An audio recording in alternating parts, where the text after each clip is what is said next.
Il y a un sujet que je voulais aborder aussi avec toi, tu vois, par rapport à la musculation et l'alimentation. Il y a certaines personnes qui pensent que c'est pas compatible de manger végétal et de se muscler. Tu vois, tu es la preuve vivante que c'est possible. Tu pourrais nous parler de ton expérience là-dessus? Ouais. Je pense qu'on a suffisamment de façon de recul pour savoir que même un vegan ou un végétarien ou quoi que ce soit, il y en a des bodybuilders vegan. Donc moi je suis pas vegan. Je suis pas le premier à dire, j'ai aucune légitimité à dire ça marche ou ça marche pas. Je pense qu'il y a beaucoup de gens qui nous le prouvent déjà. Donc bon, le débat est un peu clos. Je pense qu'il y a beaucoup de génétiques différents aussi. On n'est pas tous pareils. Les Asiatiques par rapport aux Africains, par rapport aux Caucasiens, etc. On sait que l'amylase, une des enzymes qui permettent de digérer les sucres, elles sont différentes selon les ethnies. Plus on se rapproche de l'équateur, généralement plus les hydrates de carbone, donc les sucres, on peut s'en accommoder. Donc on est tous quand même plus ou moins un peu, enfin on a des disparités, quoi. Je pense pas que ce soit antinomique. Je pense qu'il faut vraiment arriver à comprendre que les aliments, ils sont neutres. T'en as dans l'assiette, ils n'ont demandé rien à personne. Et nous, on est là, ça c'est bien, ça c'est pas bien. Non, ça, ils sont neutres. C'est l'interaction avec votre organisme qui va faire que c'est bon ou que c'est mauvais. Toi, autant tu vas manger un steak maintenant, ça va te rendre malade. Moi, j'ai mangé du poisson, ça va aller. Donc, on peut pas établir de règles. Il faut bien comprendre ça. Si ton alimentation reprend la place qu'elle devrait avoir, c'est-à-dire juste un truc qui te permette de mieux cheminer sur ton chemin de vie, et pas un but en soi, je pense que tu as tout gagné. Parce que les gens, pour eux, c'est le but à atteindre. C'est qu'est-ce que je dois manger. C'est la question fondamentale de chaque jour. Au bout d'un moment, ils vont finir leur vie. Et quand ils vont refléter sur leur lit de mort, qu'est-ce qu'ils ont fait de toute leur vie, en fait, ils auront pensé à leur assiette. Ça, pour moi, c'est incroyablement terrible de se dire ça.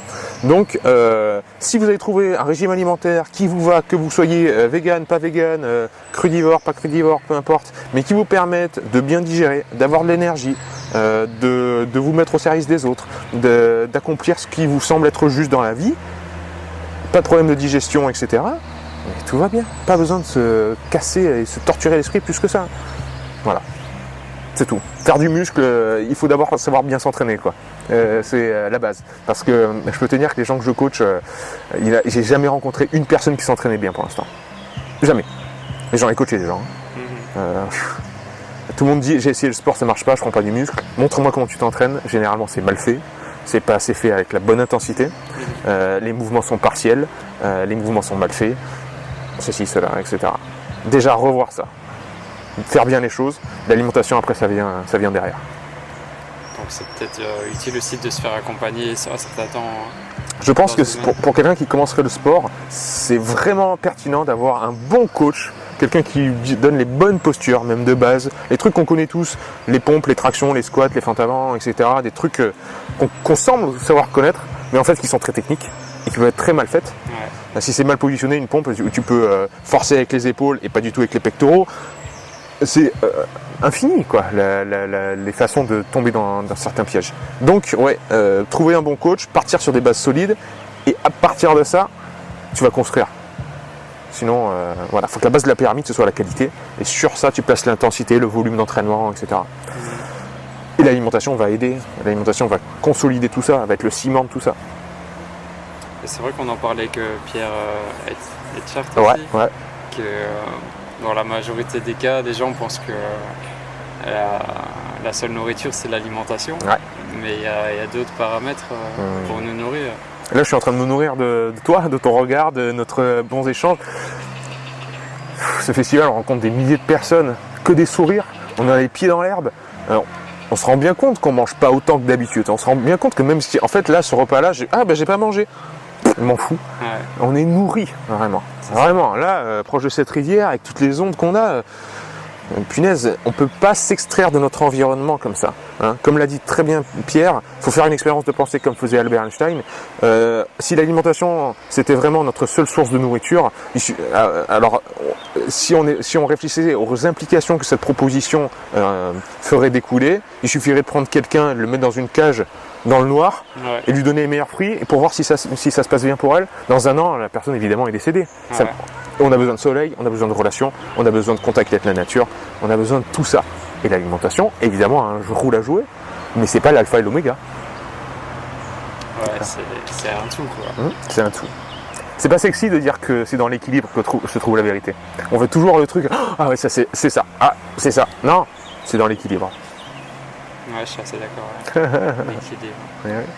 Même dans tes relations humaines et sentimentales. Bien sûr. Et un petit mot sur YouTube, comment ça se passe ta chaîne Eh ben, la chaîne, ça se passe bien. C'est une chaîne vraiment qui est à portée uniquement pédagogique. J'ai envie de juste transmettre ce que je comprends de la physiologie, voilà, avec des termes simples pour que ce soit abordable et accessible à tout le monde, qu'on comprenne le fonctionnement du corps humain. Voilà, ça n'a aucune autre prétention. Donc j'essaye d'y mettre de l'humour, que ce soit rigolo aussi, parce qu'on est vraiment là pour s'amuser dans cette vie, hein, faut pas que ce soit trop sérieux non plus. Et voilà, et puis je parle aussi de temps en temps de renforcement, mais je veux que ce soit factuel, je veux pas qu'il y ait des conseils, parce que les conseils ça doit être toujours individualisé, c'est très important, on est tous différents. Donc factuel, quand ça marche le corps humain, ça marche comme ça, c'est ce que j'essaye de montrer, tu vois. Voilà, c'est Vérisme TV. Voilà. Et comment tu vois l'évolution dans les prochaines années ? Il y a tellement de choses à dire sur la physiologie.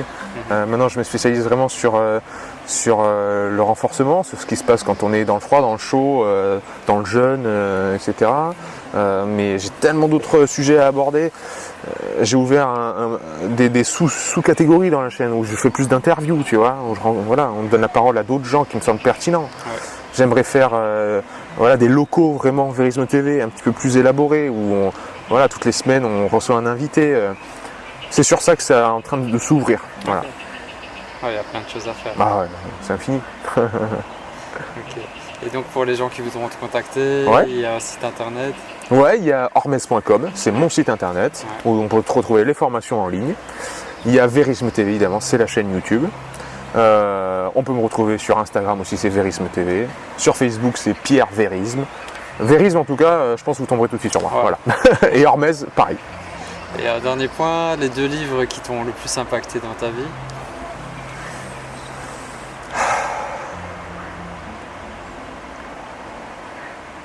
L'éthique du samouraï moderne de Patrice Franceschi. C'est ma Bible, je pourrais la relire 100 fois.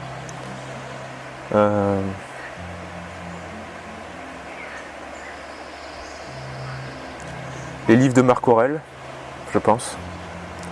C'est vrai que les stoïciens quand même, ils m'ont beaucoup marqué. Voilà, ceux-là m'ont beaucoup touché. L'apprentissage de l'imperfection de Tal Ben-Shahar. Ouais. Comment être optimaliste et pas perfectionniste. Oui, c'est tout ça. Après, c'est des personnages, parce que c'est vrai que moi, je vais voir les gens généralement. Quand quelqu'un, je sens la fibre, je vais faire sa formation, son stage, son truc, etc. Donc, c'est plutôt les rencontres aussi qui m'ont beaucoup impacté. Mais les livres, je lis énormément. Je lis, je pense, un livre par semaine. Il y en a beaucoup qui m'ont impacté, mais je pense que les stoïciens, cette philosophie de vie, c'est ce qui m'a le plus impacté. Voilà. J'ai pas encore lu, mais j'ai compris un peu l'état d'esprit et ça me parle beaucoup. Ouais, tant mieux, je ne peux que t'inviter à découvrir ça. Ok. Tu as un dernier message à partager pour clôturer? Comme dernier message, amusez-vous. Amusez-vous à expérimenter les choses qui d'habitude sont loin de votre quotidien. L'inconfort, se challenger, toujours avec le sourire aux lèvres. Et n'oubliez jamais que vous avez des forces en vous, que vous avez sans doute déjà expérimenté parce que vous vous êtes relevé 20 fois déjà. On a tous traversé 3 fois l'enfer. On a tous perdu un proche. On a tous été blessés. On a tous vécu des trucs terribles et on s'est relevé. On est encore là. Donc le petit bain froid là, c'est rien. C'est rien du tout à côté des forces qu'on a en nous. Donc ne doutez jamais de ça. Ne doutez jamais de vos efforts. Si vous pouvez douter de tout, ce qu'on vous dit, ce qu'on vous raconte, etc. Par contre, vos implications, vos efforts au quotidien, n'en doutez jamais. C'est ce qu'il y a de plus juste, quoi. Voilà. Donc on s'amuse, on expérimente, on profite de la vie. Voilà. Et la vie est changement, ça sert à rien de s'accrocher à... Ouais. Ok, bon, on se retrouve bientôt pour d'autres vidéos. Moi, je termine toujours mes vidéos en disant partagez l'amour autour de vous. C'est vrai, partagez-la. Merci beaucoup pour cette interview. Merci Stéphane. Avec plaisir. Un grand plaisir. Bye bye. Salut.